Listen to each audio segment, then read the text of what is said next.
Hi, we're Richard and Jackie from Early Retirement Wonderlust. 6 weeks ago, we sat at this very table and set out 7 routines and goals that we would like to try and keep to in our early retirement. We think it's about time we reviewed them.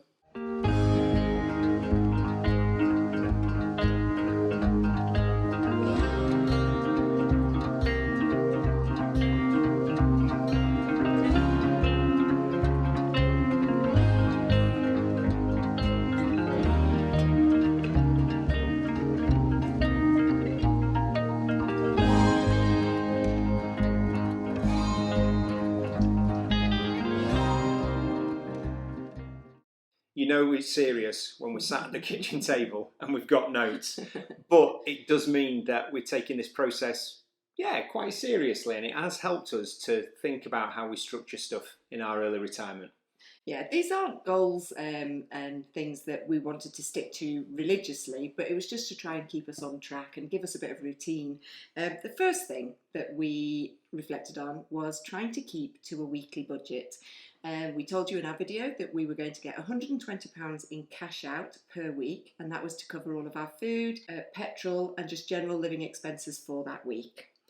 And actually, while we were in England, we did pretty well, but then we decided we'd go away for a little trip to Europe. Obviously, when we're out in Europe, things had to be a little bit different, but we wanted to stay with the principle of cash is king, because if you haven't got the cash, then you can't spend it. So we decided we were going to set our budget at €140 each week.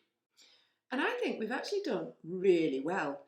France particularly was really expensive. The supermarket shopping was not even comparable to in England, and Spain was actually much cheaper, so that did help us a little bit at the beginning of the holiday.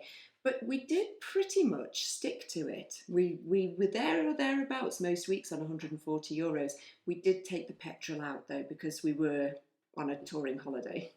We did, however, because we were coming up the coast, have a significant issue in the fact that we had to use more campsites than we'd actually planned. We thought that there would be more free camping spaces and more airs, and that was just so restricted on the coastal areas, so we had to resort to campsites. So those fees, even though we did them through the discount scheme, ASCII and so on, those fees had to come out from a different budget.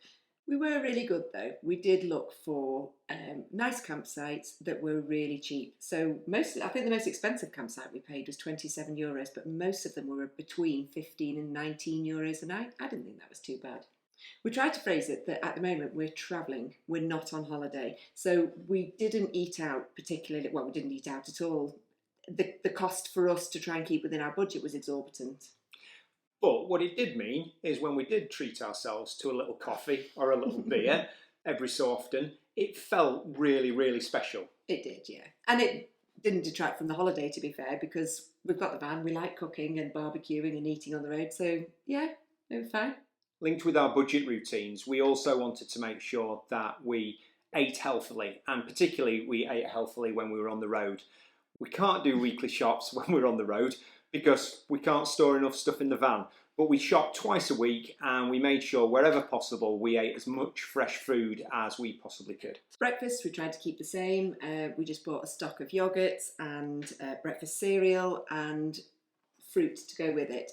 There were cheat days though when we went to Lidl, because their bakery, one, was really cheap, and two, I love pastries. We did make sure that we cooked fresh every night, and we did make sure that we tried to eat as many different things as we possibly could, but inevitably it circulated around barbecued meats and salads. I don't know, we had quite a few pasta dishes because we did have quite a lot of rain while you were all bathing in the sun in the UK. And we did have quite a lot of cheese-based dishes as well. So to be fair, yeah, we did mix it up quite well. What we were really pleased about though was that we didn't have hardly any food waste. So whatever we were spending on food, we were actually using. Yeah, lunches were pretty much the same. They're not particularly healthy, but they were delicious. We just had French bread, cheese and cold meats. Never got bored of it either.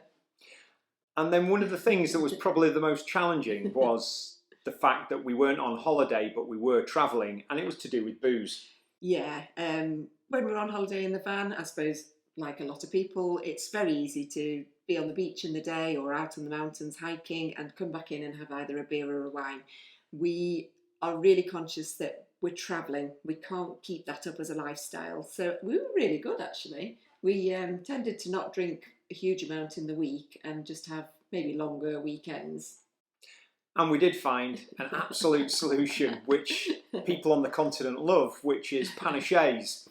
Yeah, basically some sort of very weak shandy that's not got any alcohol in, maybe about 0.5%. And the latest news update is we've just done our weekly shop when we've got back into the UK, and Morrison's do stock panache. It is labelled up as shandy, but the bottles actually have the panache label on. We did find, particularly in France, that it was quite hard to eat fresh foods on a budget. The supermarkets were really expensive, but we did spend the majority of our money on food and tried to make sure that we kept that up so that we were eating healthily. When we were thinking about our goal setting 6 weeks ago, one of the things that we really wanted to think about was being more active. We'd come off the back of a winter where we'd not been out much, and we'd been renovating the house and decorating, and we'd missed being more active. So van life is just amazing for that.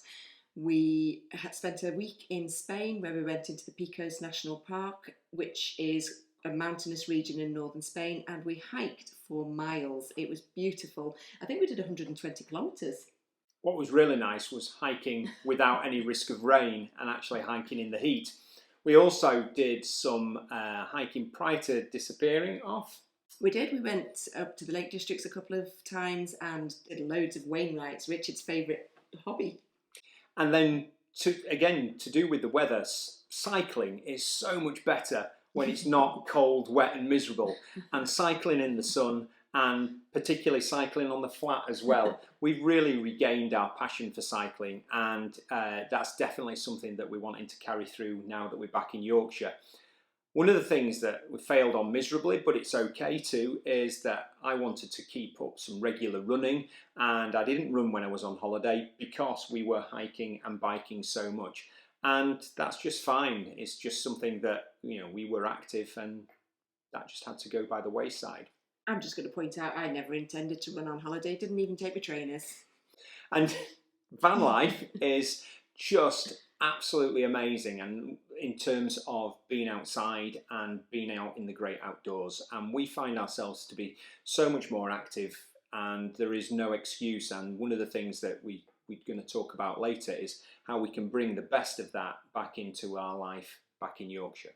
Yeah, even simple things like when we stay somewhere, like we were on the Ile de Ré for 6 days, we didn't move the van for all of those 6 days. Oh no, we did go to the supermarket once, but we didn't move the van for 6 days, and we had to go everywhere by either foot or cycling, so just naturally more active.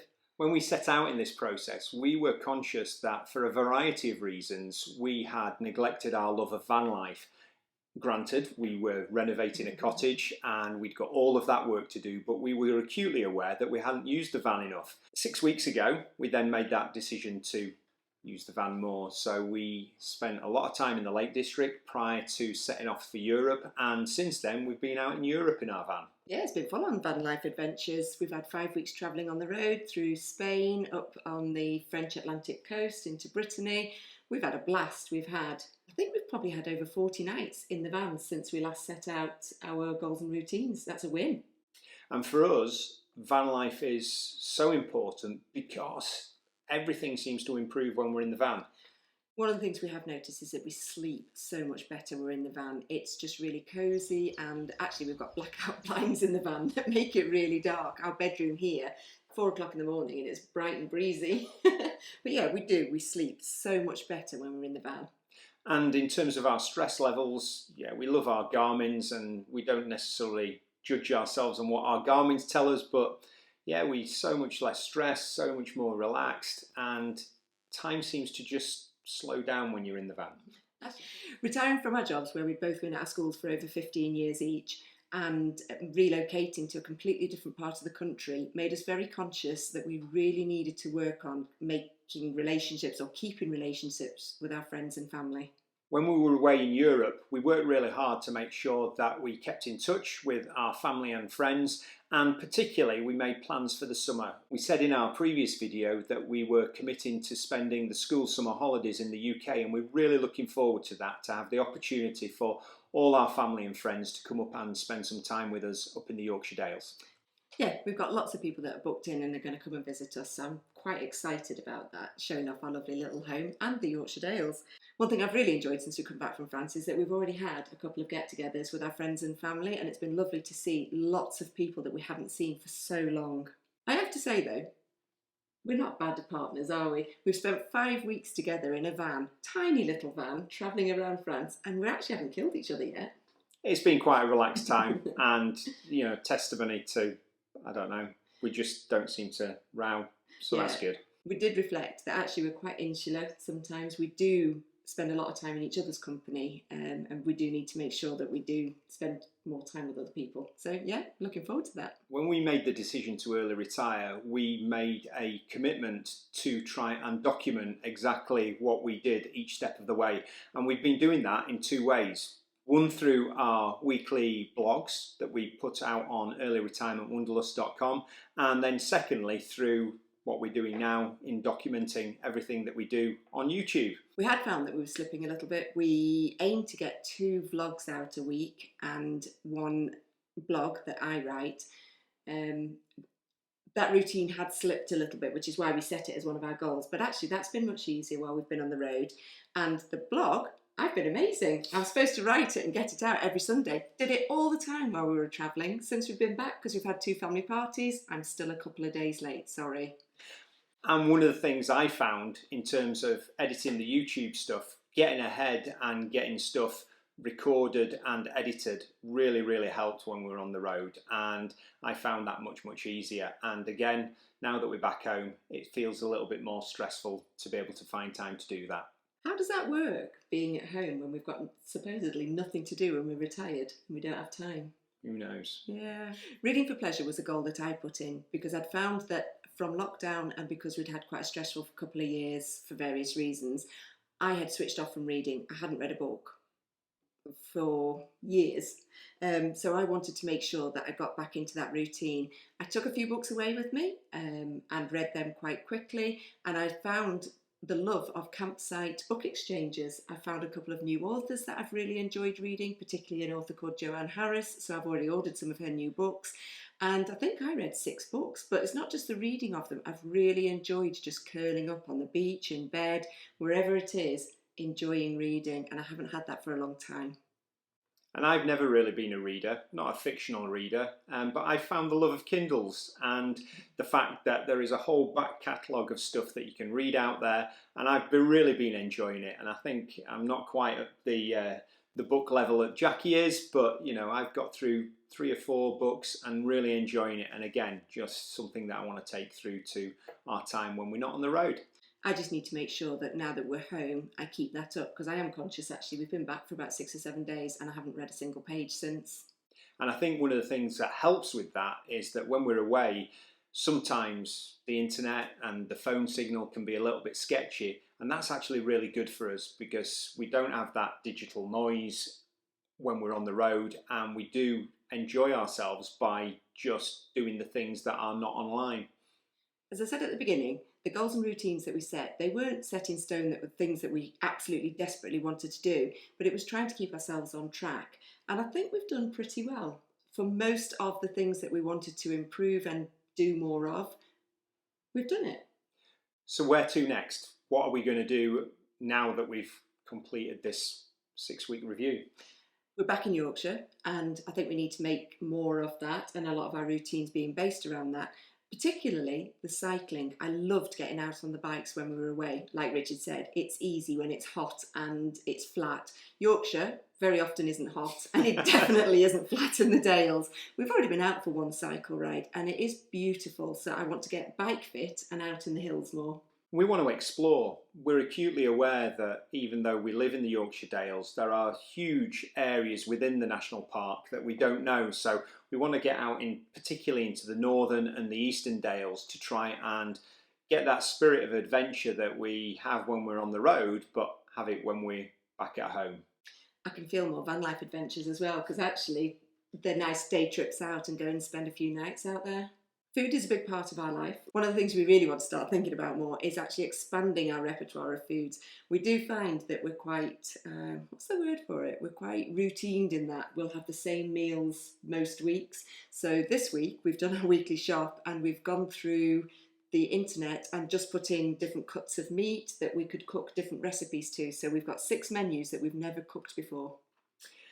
And then finally, we alluded to it earlier on that we have been away quite a bit and we need to immerse ourselves, and we know we need to immerse ourselves in the Yorkshire Dales community. We need to get out there and meet people, we need to meet new friends, get involved in local activities, and that's going to be a big priority for us. So that's it from us. We hope that you've enjoyed our little review. It's really helped us to just sit down and go through the process.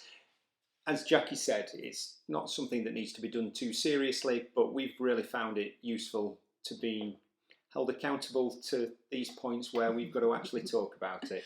We said that we were going to review them, and actually it's been quite cathartic reviewing them, realising that we are doing really well. So that's it. See you later. Bye.